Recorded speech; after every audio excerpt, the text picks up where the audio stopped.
धरती पे तो हम लोग सब इंटरनेट यूज करते हैं, बट क्या आपको पता है कि स्पेस में और चांद में क्या बाकी प्लैनेट्स में इंटरनेट होता है? तो आंसर है हाँ।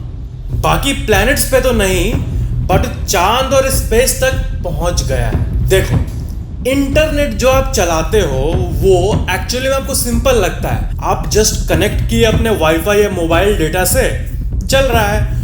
बट उसके पीछे जो है, अब अमेरिका में मौजूद जो यूट्यूब का सर्वर है और इंडिया में भी है, इतना दूर कनेक्ट कैसे होता है? आप ये मत समझना कि सिर्फ टावर से कनेक्ट होता है, नहीं, ये पॉसिबल है ही नहीं इतने लार्ज स्केल पे।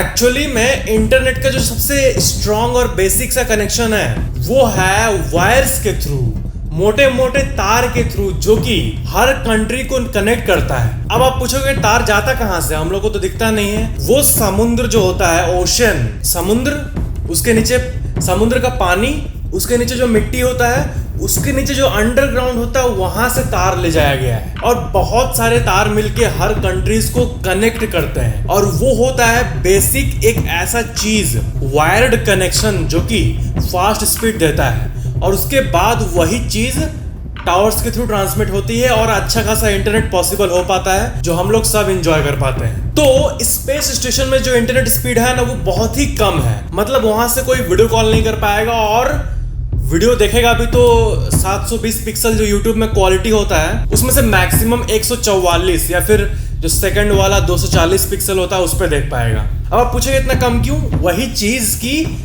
स्पेस, जो सैटेलाइट जो धरती को घूम रही है और उसमें जो एस्ट्रोनॉट्स मौजूद हैं, वहां पे तार थोड़ी जा सकता है, हवा में तार नहीं जा सकता है, वायरलेसली काम चलाना पड़ता है। और आज के दुनिया में भी वायरलेस टेक्नोलॉजी से कितना पॉसिबल हो आप देख लो। 10 Mbps से भी कम होता है इंटरनेशनल स्पेस स्टेशन में। आप जैसे अपने स्क्रीन पर देख सकते हो, कई सारे एस्ट्रोनॉट्स कंप्लेन करते हैं कि नासा का जो स्पेस स्टेशन में जो इंटरनेट स्पीड है वो डायल अप से भी कम है, मतलब पुराने जमाने के इंटरनेट से भी बहुत कम है। और ये तो बात हो गई स्पेस की। और चांद की बात करें तो चांद में एक्चुअली एक गजब सा एक्सपेरिमेंट हुआ।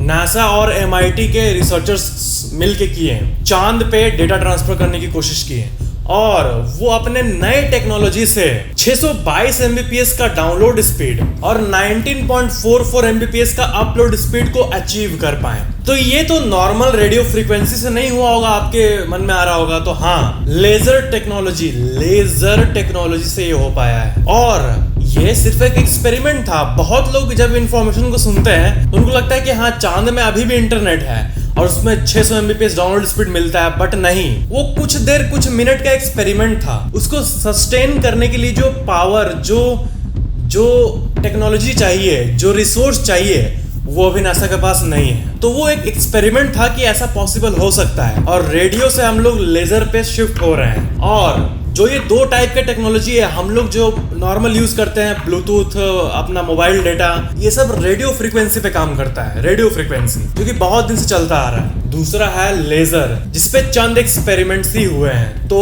वही, तो रेडियो और लेजर, तो लेजर से ही ये संभव हो पाया है। और फ्यूचर में परमानेंट इंटरनेट और high speed internet space station में भी और चांद में भी और मे भी प्लैनेट्स पे भी उसी से पॉसिबल हो पाएगा, लेजर से, लेजर कम्युनिकेशन टेक्नोलॉजी से। 2025 या 2030 तक इस पे और एक्सपेरिमेंट होगा, एंड देन शायद permanent high speed internet possible हो पाए। बट ये तो कंफर्म हो गया है कि चांद पे अगर रिसोर्स को फुल्ली यूज किया जाए तो 622 Mbps तक का डाउनलोड स्पीड मिल सकता है, जो कि एवरेज हम लोग जो यूज करते हैं उससे करीब 50 गुना ज्यादा है। जो आपके टिपिकल मोबाइल डेटा की स्पीड की बात करें तो उससे 50 गुना ज्यादा डायरेक्ट चांद पे पॉसिबल है। अब सस्टेन हो पाएगा नहीं हो पाएगा उसके लिए फ्यूचर का टेक्नोलॉजी ही बताएगा, but yes, it's possible. Video को लाइक, शेयर, कमेंट जरूर करना और चैनल को सब्सक्राइब करके बेल आइकन जरूर ऑन कर लेना।